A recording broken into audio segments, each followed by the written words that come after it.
We're live. We're live. Hello, everyone. Welcome here on a beautiful Masters Friday. If you are not watching the Masters right now, we have a great guest here, two great guests. So we have Christina, who leads up our customer success at Fullpath. And I don't think the other gentleman needs an introduction. If you don't know who Brian is, you may be living under a rock. But if you don't know who Brian is, Brian's an executive over at Cars Commerce, one of the thought leaders in automotive. And you're probably wondering, hey, why do we have Brian on with Fullpath from Cars and Fullpath? But he wrote an unbelievable article kind of articulating the tariffs and what that means and what's happening. And obviously what happens on a Monday may not be in place on Tuesday. And then on Wednesday, it might be something completely different. So it's a very interesting time, but I'd love to kind of take it in a little bit different direction. I mean, Brian, you have a very interesting perspective from this, coming from both the dealer end and now you're on the vendor end, seeing all the piping, how things are working. Obviously, you guys have an enormous amount of shopper intent data that you guys have on Cars Commerce. So yeah, and I would say also there's some synergies here. When you're saying, what's he doing on this Fullpath episode, I think that, we've got first party data, you got first party data.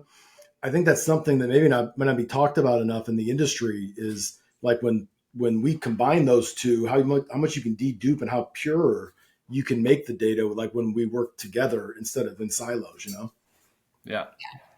100%. And I think both companies really focus on what the end consumer experience is like, and how you can influence it, which honestly might be the core of the strategy that dealers need to be thinking about as they think about all the elements they can control with all the market uncertainty right now.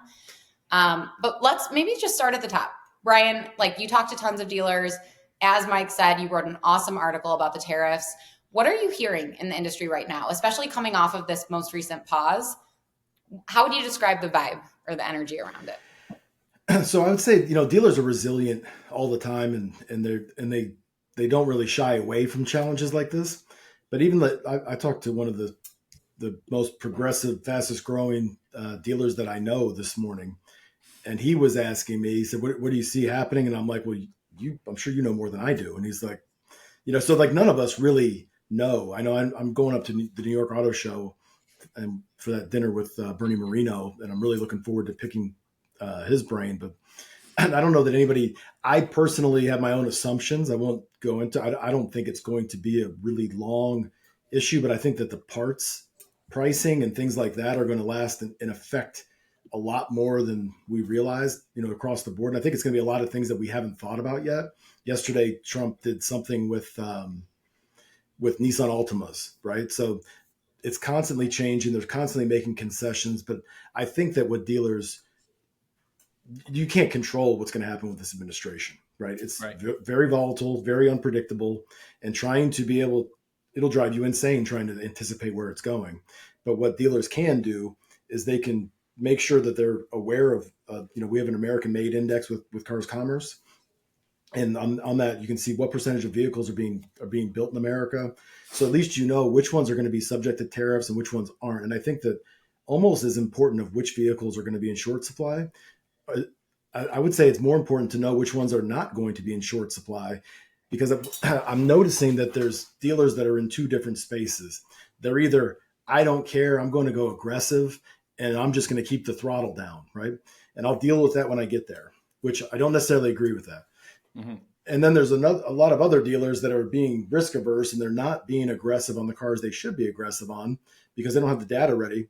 So they get apprehensive. I don't know if I want to put too much in this trade because I don't know what's going to happen. Or I don't know if I want to sell this car aggressively because I don't know what's going to happen. And knowing which cars will not be affected and that the manufacturing plant is going to keep on producing, I think is absolutely critical, so that everybody has a model by model strategy, because there's a lot of models that you need to be aggressive on. They're going to be unaffected. And right now, in my opinion, it's a really good time to gain market share. What it's not time to do is put addendums on vehicles, charge over MSRP on cars that, like, oh, it's COVID all over again. Yes. If you're not turning your inventory on new cars faster than the district, the region, in the nation, then you shouldn't be charging a premium. The key right now for me would be to grab market share and grow my business mathematically while everybody else is risk averse. So I got a question for you. First of all, I agree with that. There's two ways to look at this. One is, and we have conversations with similar dealers all the time. Is hey, do I pull back on spend because of the volume of people searching for cars is going to go up organically? And I'm sure you guys are seeing this on cars.com, where you're seeing the intent going up. I was actually at a dealership last Friday, and they were packed. Like the people I was supposed to meet with, there was people lined up out the door because they were selling cars, which is great.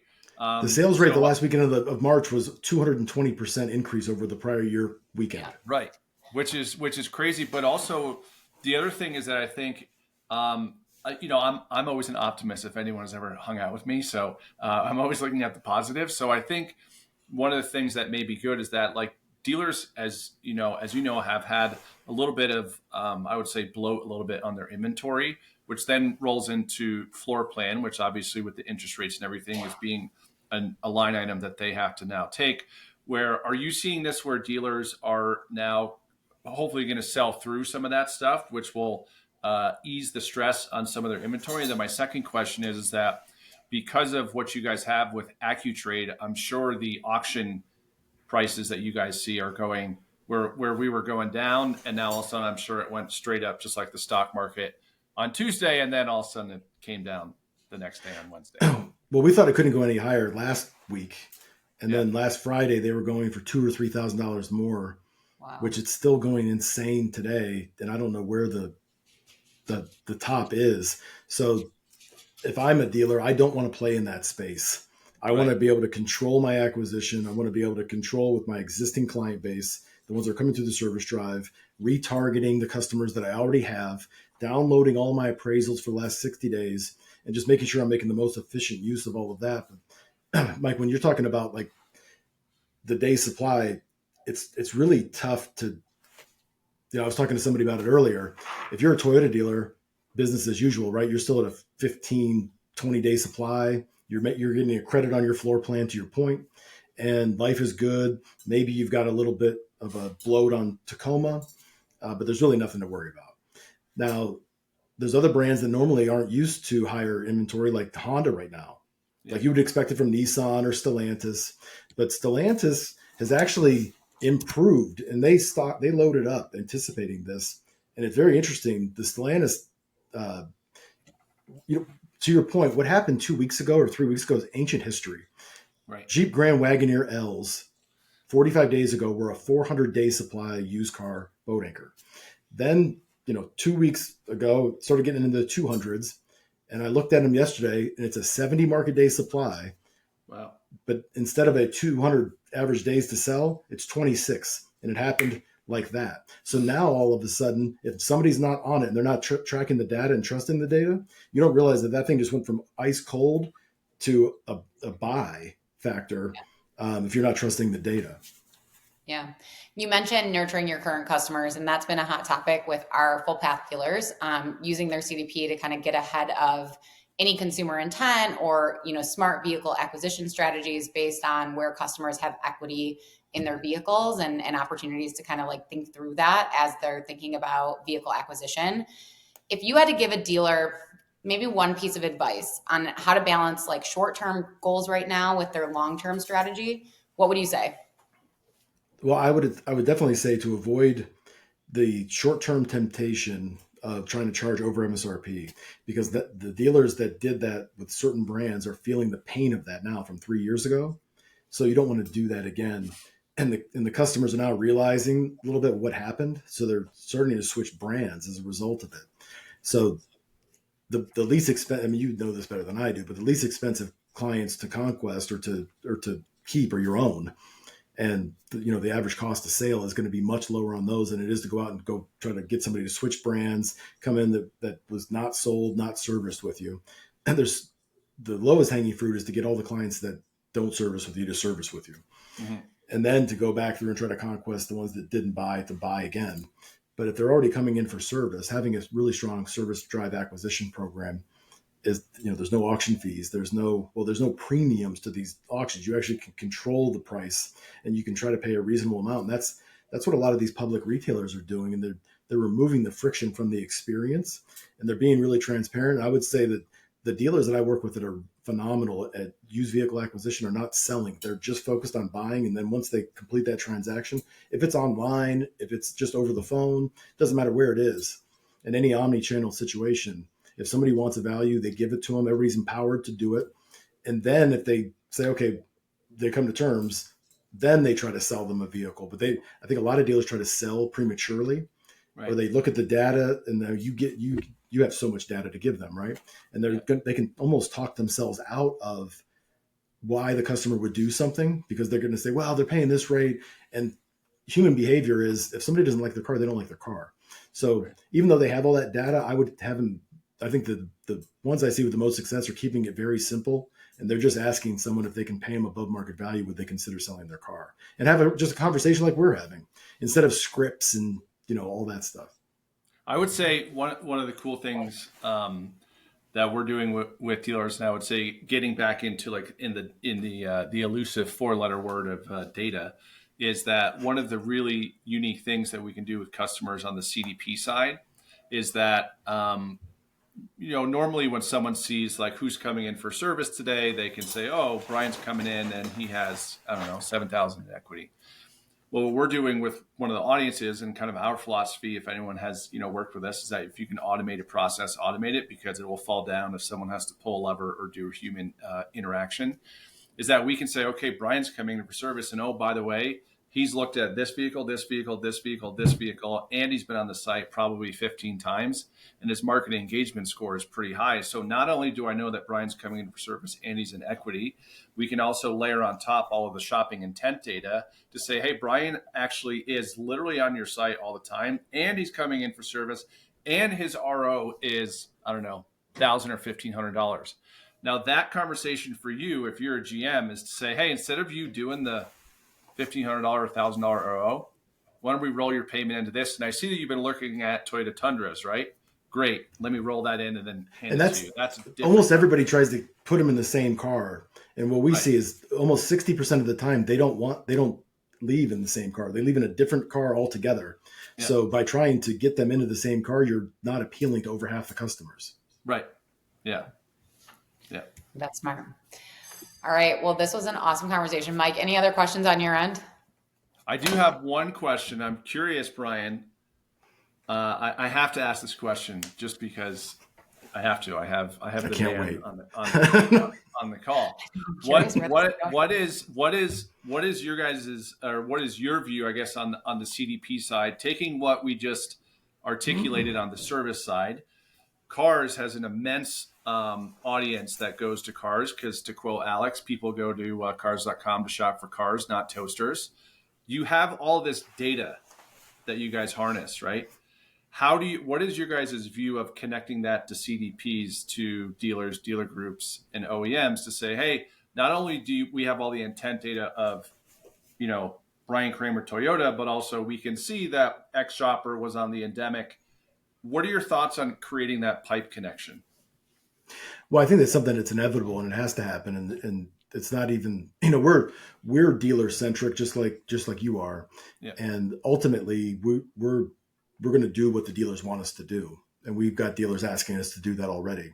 Yeah. But I think that what I didn't realize, and I thought I was pretty tuned into this as a dealer and I thought I was pretty, digitally savvy, but I didn't realize the amount of spillage and waste that was spent on ineffective campaigns, and just all these people that it doesn't have to be that way, appealing to customers that are not even remotely in market, versus honing it down and really getting laser focused on in-market shoppers and living in that space a lot more. And then just branding and separating the two from a marketing strategy as to filling the funnel versus pulling them down through the funnel, and the difference with that, and the power of retargeting and social media, and using vehicle acquisition as a stronger hook. I spent so much money selling cars instead of, everybody wants to know what their car is worth. It's like the ultimate clickbait. And I don't think the dealers use it anywhere near as much as they should. Yeah. One of our best performing audiences that we have is our vehicle acquisition audience. To exactly your point, is that when we activate and dealers operate in a 60-day time frame of their first party data, because if I say, hey, I'm going to spend this money, I get the first party leads, this person going to come in, buy a car, or schedule an appointment? If the answer is no to any of those, they hit no, and then it goes and collects dust, and I get a random email every once in a while. But when we activate, and Christina knows this, better than anyone, is that when we activate it, especially if someone has a BDC that's paid off of lead to appointment rate, we actually have dealers say, hey, turn this thing off because I'm getting so many leads. But to your point is that everyone wants to know, what's my car worth? But that thing just goes off like gangbusters. It's crazy. Yeah, everyone should lead with that instead of leading with the sale. Right. 100%. I also think your point about just using data to continue to get smarter on how you're getting in front of prior customers. I think you can also use your prior customers to be smarter about your acquisition strategy for new customers. And that's been an interesting piece, I think, evolving through, as CDPs come to life, Cars Commerce making more data available to dealers. There's so many ways to really use in-market data to make sure you're being super efficient with every dollar. And I think that's going to be even critical as we go into a little bit more of a volatile market where who knows what's going to happen when it comes to consumer demand. It's going to. But knowing that is the key. Yeah. So like when we should be using CDP data, our data, the audience data, and the OEM data as well. OEMs know what the market share is. And one of the easiest, the dealer's always facing all kinds of pressure about, you got to be sales efficient. You got to have your market share. You can't have, nobody can be giving share. You got to be taking share. And everybody says that to each other, right? Which doesn't have, somebody's got to give. But if you want to gain market share, like for me, Jeep Wranglers were tough in my market versus 4Runners.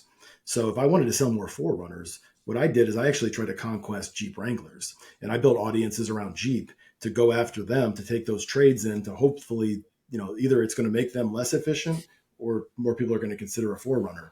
But I don't think that everybody uses data in that way yet. I think that it's coming.